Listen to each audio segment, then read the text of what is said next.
అంటే ఆ ప్రమోషనల్ ఎలిమెంట్స్‌లో ఆ రాక్షసుడిని చూపియడం, ఆ ఫుడ్ కనిపించడం ఇవన్నీ కూడా. అయితే మీరు ఈ సినిమా తీశారు కాబట్టి, మీరు గతంలో ఇంటర్వ్యూలో కూడా కొన్ని మాటలు మాట్లాడినారు కాబట్టి మిమ్మల్ని ఒక క్వెషన్ అడుగుతున్నాను. అనగనగా ఒక రాజు, ఆ రాజుకు 7 కొడుకులు, 7 కొడుకులు వేటకెళ్ళారు. ఇలాంటి కథతో చాలామంది జీవితాలు మొదలవుతాయి. మన అమ్మమ్మో, నాయనమ్మో వాళ్ళంతా చెప్తారు.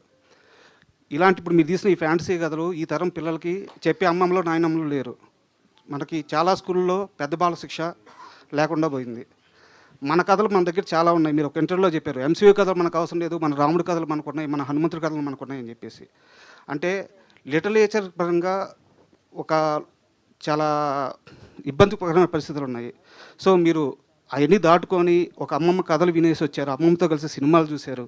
ఇలాంటి ఒక ఫ్యాంటసీ కథని క్రియేట్ చేశారు. సో ఇప్పుడున్న జనరేషన్కి ఆ విజువలైజేషన్ పోతుంది. ఎందుకంటే కథలు వినటం లేదు, కథలు చదవటం లేదు.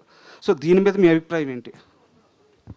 సార్ ఏమనుకోకండి సార్, వెనకాల కొంచెం సైలెంట్గా ఉందా సార్ ప్లీజ్, ఏమనుకోకండి సార్. అదే అండి, మీరు అన్నట్టు ఆ పాత కథలు అమ్మమ్మల తాతయ్యలు చెప్పే టైము ఉండట్లేదు వీళ్ళకి. ఆబ్వియస్లీ ఆ సోర్సెస్ కూడా ఉండట్లేదు. మనం ఇప్పుడు ఏదో క్యాంప్ వెళ్తున్నప్పుడు, నా చిన్నప్పుడు నేను దారిలో బస్ స్టాండ్లో చందమామ బుక్ కొనుక్కొని చదివేదాన్ని. యూనో ఇప్పుడు అది లేదు. They are hooked to YouTube. You know అవి చూస్తూనే ఉన్నారు. సో ఈ కథ ఏంటినంటే మీరు అన్నట్టు ఆన్ పాయింట్ అండి. ఇది ఎంటైర్ చాలా పెద్ద ఫ్యామిలీ ఎంటర్టైనర్. ఫ్యామిలీ అంతా వచ్చి హ్యాపీగా చూసి వెళ్ళొచ్చు. అండ్ యూనో పిల్లలకి కూడా చాలా అంటే చాలా అట్రాక్టివ్ ఉంటుంది. ఆబ్వియస్లీ ఇదేంటనంటే అండి, మనకి అనగనగా ఒకప్పుడు ఇలా ఉండేది అని ఆ అనగనగానే స్టార్ట్ చేయడంలోనే చాలా మంచి ఫీలింగ్ ఉంటుంది. సో ఈ కథ కూడా అలాంటిదేనండి. It's entirely inspired from the same thing. MCU కథలు వద్దు అని కాదు, అవి కావాలి మనకి చూడడానికి, ఇవి కావాలి. మా మెయిన్ మోటివ్ ఏంటి అని అంటే ఒక మంచి మన కల్చర్, మన ఫోక్లో రిలేటెడ్ కథ చెప్పాలి. అట్ ద సేమ్ టైం ఇప్పుడున్న వాళ్ళకి అట్రాక్టివ్గా చెప్పాలి. మనకి ఫార్చునేట్లీ టెక్నాలజీ ఉంది యూజ్ చేసుకొని. సో మా వరకు మా పరిధిలో ఎంతవరకు చేయగలుగుతామో యూనో ఆ పాత కథల్ని మళ్ళీ తీసుకొచ్చి టెక్నాలజీతో ఇంట్రెస్టింగ్గా చెప్దామని ట్రై చేసాం. దానికి బాగా కామెడీ అవ్వచ్చు, ఎంటర్టైనింగ్ అవ్వచ్చు, ఒక వైడ్ రేంజ్ ఆఫ్ కాస్టింగ్ అవ్వచ్చు, అంతా యూనో అంతా అరేంజ్ అయింది. సో హోప్ఫుల్లీ ఆల్సో అందరూ అంటున్నట్టు చాలా మంచి ఫ్యామిలీ ఎంటర్టైనర్ అండి. అందరూ థియేటర్స్కి వచ్చి ఒక చందమామ కథని మోడర్న్ టెక్నాలజీతో ఒక మంచి ఎంటర్టైన్మెంట్తో చూసి ఎంజాయ్ చేయొచ్చు. Thank you madam. సంగీత్ గారు ఇక్కడ రాజా అండి. బాగున్నానండి. మనం ఒక ఇంటర్వ్యూలో మాట్లాడుతూ ప్రభాస్ గారిది వర్షం సినిమాలో ఒక మూమెంట్ గురించి మాట్లాడుకున్నాం. అది మొత్తం సోషల్ మీడియాని తగలబెట్టేసింది. ఎక్కడ పట్టినా వైరల్ అవుతుంది. ప్రభాస్ ఫ్యాన్స్ అంతా మీకు థ్యాంక్స్ చెప్తున్నారు. అయ్యో నాకా, నేనేం చేయలేదు సార్, నాన్నగారు చేశారు అది. అంటే మీరు ఆ కామెంట్ చేయడం వల్ల అదా సార్, నేను చేయడం సార్, అది అందరు అంటారు కదా సార్. అది నాకు జస్ట్ మీరు అన్నప్పుడు నాకు సడన్గా నాకు గుర్తొచ్చింది sir. It was what a mass moment sir అది. Thank you sir. Thank you.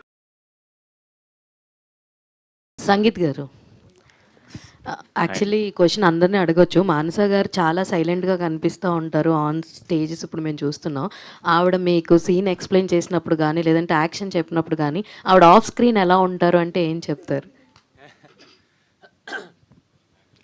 అంటే ఆవిడ అరిచిన ఆ వాయిస్ లెవెల్, ఆ కంపోజర్ అలాగే ఉంటుందండి. బట్ మీకు అరిచారు మాత్రం అర్థమైపోద్ది. అది మనకి అంటే మీకు మాత్రమే అర్థమవుద్ది, మిగతా లేదు అందరికి అర్థమవుద్దండి. లేదు సెట్ బాగా కంట్రోల్ చేస్తారండి ఆవిడ, అందులో లేదు.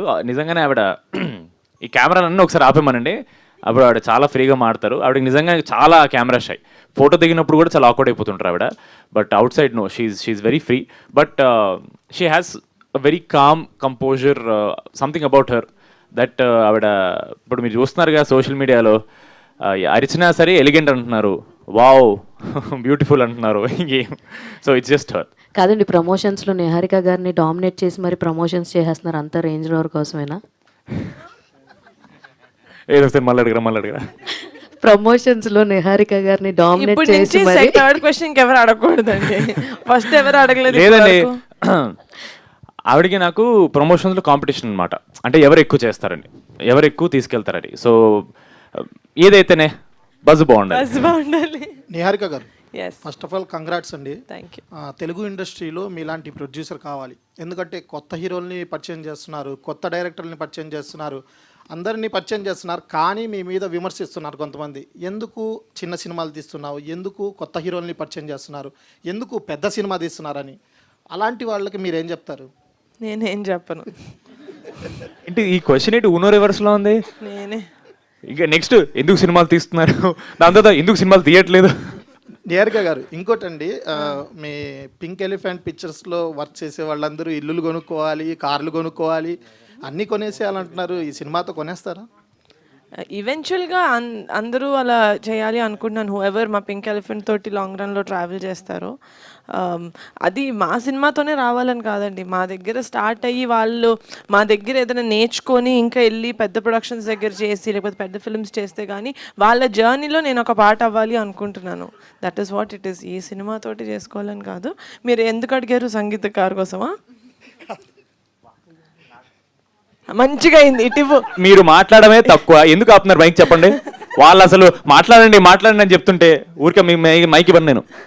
సంగీత్ గారు మీకు ఒక క్వశ్చన్ అండి. మీ మ్యాడ్ మూవీ టీజర్ రిలీజ్ అయినప్పుడు సర్వానంద్ గారు చూసి మీకు సినిమా రిలీజ్ కానీ ఫస్ట్ నాతో మాట్లాడారు, సినిమా బాగుంది, మీ యాక్టింగ్ బాగుందని. ఇప్పుడు ఏమైనా ఈ టీజర్ కానీ ట్రైలర్ కానీ చూసి మీకు ఏమైనా కాల్ చేశారా? లేదు సార్, నా నంబర్ మార్చాను. సో పాపం ఆయనకి దొరుకుండదు, బట్ డెఫినెట్లీ ఐమ్ షూర్. అన్నని అడిగారు సార్, శర్వా అన్న కపుల్ ఫ్రెండ్లీ అప్పుడు అన్నని అడిగారు సార్, చాలా బాగుంది కపుల్ ఫ్రెండ్లీ, అండ్ తమ్ముని కూడా చెప్పు సినిమా చాలా బాగా వస్తుంది డెఫినెట్లీ అని చాలా పాజిటివ్ మాట్లాడారు సార్. ఇప్పుడు ఇంకోటి ఏంటంటే ఇందాక నుంచి చెప్తున్నారు అంటే సంగీత్ శోభన్ గారు తర్వాత సంతోష్ మీ అన్నగారి పేరే అంటున్నారు అందరు, కానీ మీరు కూడా ఈ సినిమా నుంచి సంగీత్ గారు అని చెప్పి ప్రతి ఒక్కళ్ళు పిలిచేటట్టు అవ్వాలని మేము కోరుకుంటున్నాం. Thank you, so sweet. But నేను ఏదో ఊరికి జోక్ చేస్తాను సార్, మీరు నన్ను సంతోషం అనిపించిన ప్రాబ్లం లేదు సార్, మా అన్నే కదా సార్. సంతోష్ అన్న శోభన్ అన్న ఒకటి మా నాన్న ఒకటి మా అన్న, నాకు అస్సలు ప్రాబ్లం లేదు సార్, ఊరికే అలా ఆట పట్టిద్దామని అంతే. లాస్ట్ 2 questions నిహారిక గారు here. First of all congratulation, it's the day for you today. యాక్చువల్గా ఈవినింగ్ నుంచి స్టార్ట్ అవుతుంది యాక్చువల్గా. సో ఆల్సో చాలా హ్యాపీగా ఉంది, నాకు తెలియకుండా అయింది ఈరోజు Hanuman Jayanti. So that morning నుంచి ఆ ఎనర్జీ నా వెనకాలే ఉన్నట్టుంది నాకు. ఒక క్వశ్చన్ ఏంటంటే నిహారిక గారు, యాక్చువల్గా థియేటర్కి జనాలు రావాలంటే ఈ మధ్య కొంచెం కష్టంగా ఉంది, జనాలు రావట్లేదు థియేటర్కి. ఒక టీజర్ ఆ ట్రైలర్ నంబర్ ఆఫ్ వ్యూవర్షిప్ వస్తే జనాలు థియేటర్కి వస్తుంది అన్నది ఒక మిత్ ఉంది. బట్ థియేటర్కి జనాలు రావాలంటే వాట్ యాక్చువల్ రీజన్ అంటారా? మీరు ట్రైలర్ ఆ టీజర్ చూసి వస్తారంటారా, లేదా what is actual reason? Or content is a king అంటారా? Content is the king. ఎందుకంటే థియేటర్స్కి వచ్చిన తర్వాత నచ్చకపోతే అక్కడ మనం ఏం మతలబ్ చేయలేం, కానీ అక్కడ దాకా మనం తీసుకురావడానికి వాళ్ళకి చెప్తూ ఉండొచ్చు, వాళ్ళకి కనపడుతూ ఉండాలి. ఎందుకంటే ఒకప్పుడు మనం cinema was the only form of entertainment వాళ్ళకి. అంటే చాలా కష్టపడి డే అంతా అయిపోయిన తర్వాత సినిమా అంటే దానికోసం చాలా ప్లాన్ చేసుకొని వెళ్ళేవాళ్ళు. మనకి ఇప్పుడు ఆన్ ద ఫింగర్ టిప్స్ ఫోన్లో ఇంటి దాకా వస్తుంది సినిమా. ఇలాంటి when the movies coming entertainment మన డోర్ స్టెప్ దాకా వస్తున్నప్పుడు మనం obviously will become more lazy, will become more comfortable. ఆ టైంలో మనం లేదు మీరు ఇంటి నుంచి బయటకు వచ్చి లాగా మేము ఒక సినిమా చేసామని చెప్పడం, వాళ్ళలో ఇంట్రెస్ట్ క్రియేట్ చేయడం ఇస్ ద కింగ్ నౌ. ఈ movie second king, first king is content. ఈ మూవీ చిరంజీవి గారికి లేదా రామ్ చరణ్ గారికి, పవర్ స్టార్ గారికి ఎప్పుడు చూపిస్తున్నారు? అంటే నేను ఎంత చేసినా మీకు తనివి తీరదని నాకు అర్థమైంది సార్. పవన్ కళ్యాణ్ గారు చేయరా మీకు ప్రమోషన్ అని తారక్ గారు అడిగారు. సరే అన్నారు. మా అన్నదైనా కూడా నేను మా టీంని తీసుకెళ్తాను, తారక్ గారు హ్యాపీ ఫీల్ అవ్వడానికి అనుకున్నాను సార్. దాని తర్వాత రామ్ చరణ్ గారిని ఎవరు అడిగారు చెప్తాను సార్. మీరే సార్ రామ్ చరణ్ గారికి మన ఇంటర్వ్యూ అప్పుడు మీరు అడిగారు, చరణ్ ఆఫ్ కెమెరా అనుకుంటా, రామ్ చరణ్ గారు యూనో పెద్ద ఈ టైంలో చేయొచ్చు కదా అని చెప్పి మా టీం అందరిని తీసుకెళ్ళాను సార్. ఎందుకు సార్ చేస్తాను కదా సార్ మెల్లమెల్లగా, ఒకసారి చూడండి.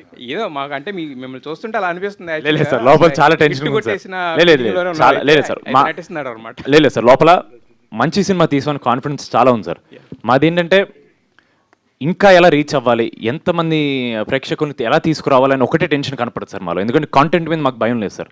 మేము ఫస్ట్ డే ఏమనుకుని స్టార్ట్ చేసాము, కరెక్ట్గా లాస్ట్ ఇయర్ ఇదే రోజు సార్ మేము ఇన్స్టాగ్రామ్లో ఫోటో పెట్టుకుని ఒకటి అనౌన్స్ చేసాం సార్, సినిమా ఇలా చేస్తున్నామని చెప్పేసి. అప్పుడు ఏదైతే మైండ్లో ఉందో ఒక మంచి సినిమా తీయాలి అని, ఇప్పటికీ అదే ఉంది సార్. ఇప్పటికీ మంచి సినిమాని తీసాం సార్. అది ఆడియన్స్ వరకు ఎలా తీసుకెళ్ళాలి, ఎందుకంటే చాలా ఈజీగా ఒక సినిమాని కేటగరైజ్ చేస్తారు సార్. ఇది యూత్ మాత్రమే చూడొచ్చు, ఇది ఓన్లీ కపుల్స్ చూడొచ్చు, లేదా ఇది ఓన్లీ ఫ్యామిలీస్ చూడొచ్చు అని. సో మా టెన్షన్ అంతా ఎలా చెప్పాలి, ఇది ఒక ఫ్యామిలీ సినిమా, ఫ్యామిలీలో యూత్ ఉంటారు, పిల్లలు ఉంటారు, పెద్దవాళ్ళు ఉంటారు, పెళ్ళైన వాళ్ళు ఉంటారు, పెళ్లి కాని వాళ్ళు ఉంటారు, ఎంటర్టైన్మెంట్కి ఒక కేటగిరీ అనేది లేదు, అందరు చూడొచ్చు అని. సో మా టెన్షన్ అంతా మేము మాటికి ఎందుకు ఫ్యామిలీ ఆడియన్స్ అనే టాపిక్ తెస్తామంటే ఇది అందరూ చూడాల్సిన సినిమా సార్. సో మీరు ఇంకా టెన్షన్ పడడం మానేయండి సార్, ఎందుకంటే ఆడియన్స్ చాలా స్మార్ట్. వాళ్ళు మీరు ఇచ్చిన కంటెంట్ ప్రమోషన్స్ చూసే వాళ్ళకి ఆల్రెడీ డిసైడ్ అయిపోతారు. అవునవును సార్, కానీ ఆల్రెడీ డిసైడ్ ఎక్కడ 100% సార్, బట్ ఎక్కడ వాళ్ళకి అరే వీళ్ళు గ్రాంటెడ్ తీసుకున్నారా మమ్మల్ని, అంటే వీళ్ళు బాగా చేశారని ఇలా వదిలేస్తున్నారా, అలా we don't want that to come out sir. ఎందుకంటే నేను చాలా చోట చెప్పాను sir, audience deserve good cinema sir. ఎందుకంటే ప్రేక్షకులు ఉన్నారు కాబట్టి ఒక ఇండస్ట్రీ ఫంక్షన్ అవుతుంది సార్. సో వాళ్ళకి మంచి సినిమా ఇవ్వడం మా రెస్పాన్సిబిలిటీ సార్. సో అందుకే నేను మాటిమాటికి ఎందుకు చెప్తున్నా అంటే, మాన్స గారి కథ రాసుకున్నప్పుడు కానీ, ఆవిడ ప్రొడ్యూస్ చేసినప్పుడు కానీ, మేము యాక్టింగ్ చేసినప్పుడు కానీ, ఎక్కడ అరే చాలరా ఇది ఆడియన్స్కి అనే మైండ్ ఆ థాట్ తీసాం సార్. సరిపోదు, మా ఆడియన్స్కి ఇంకా ఎక్కువ ఇవ్వాలి. మన ఆడియన్స్ ప్రపంచంలోనే ఇంత సపోర్ట్గా ఆడియన్స్ ఎక్కడ ఉంటారు sir? Telugu cinema audience, Telugu cinema ప్రేక్షకులు. వేరే భాష నుంచి సినిమాలు వచ్చి ఇక్కడ చేసినా మనం ఎంత సపోర్ట్ చేస్తామంటే అది మనకి